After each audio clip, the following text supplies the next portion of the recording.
So for a range of reasons that I've touched upon today and yesterday, human environmental issues are inherently contested. And that's something we want you to, not to avoid in this course, but to embrace in a way and examine some of the complexities of these issues.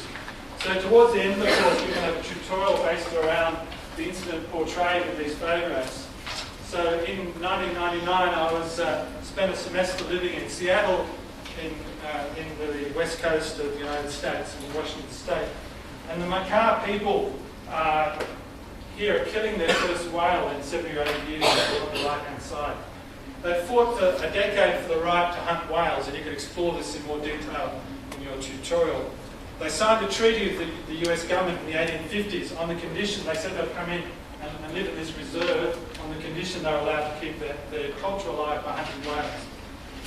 They had very passionate statements about hunting whales is absolutely intrinsic to our culture. They wanted to hunt 3 or 4 whales a year, and they did it, and the International Whaling Commission agreed they could do it, but they weren't allowed to use traditional methods. They had to use a rifle to kill their animal more humanely. So here we have the Makah whale celebrating the first whale hunt in 70 years and say, thank goodness our culture can survive now.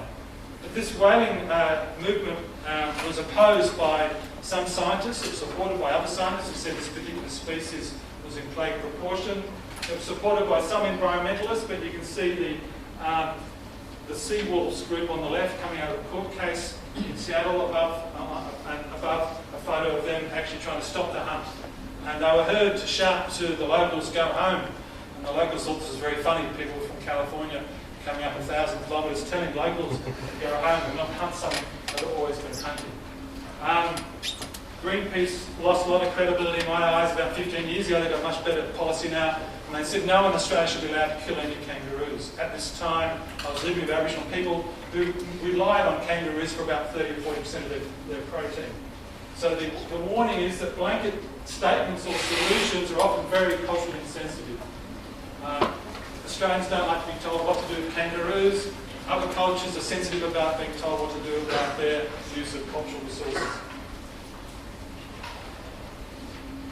I've already mentioned the Canberra bushfires. So here we have a scene of what happened in Canberra in late January 2003, is that right?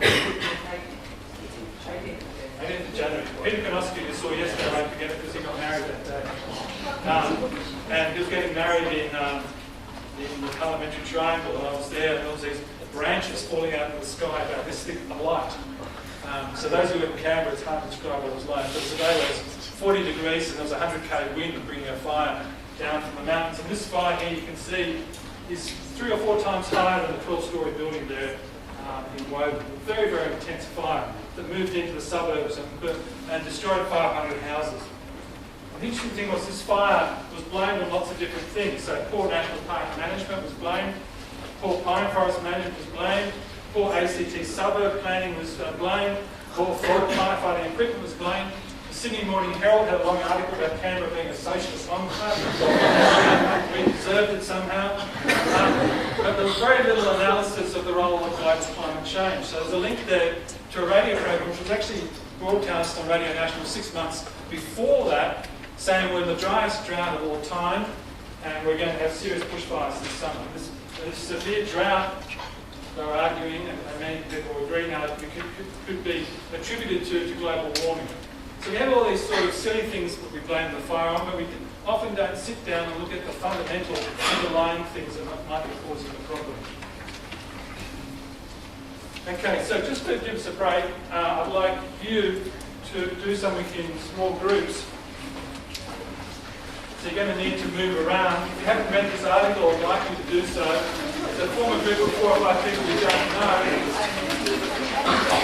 Just quietly cause too much noise. Okay, so the article is published from a newspaper. The article is published from a newspaper in 1925.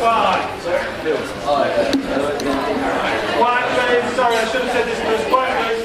So in 1925 they decided they needed to do something to make roads work. Okay, there was this new thing called a motor car, and they're all smashing into each other. Someone has this bright idea of putting a white line down the middle of the road and saying, stay on the left of it. It was quite a perspective. So your exercise, just imagine the 60 years time. So some of you are going to be alive in 60 years, given the current age profiles. Many of you are going to be alive in 60 years. So in 60 years time, what is the equivalent in terms of making human-environment relations work?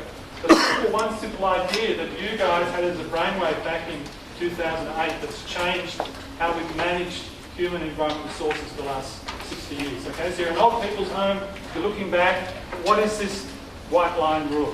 So working groups of 4 or 5, and I'll get the report back in 10 minutes.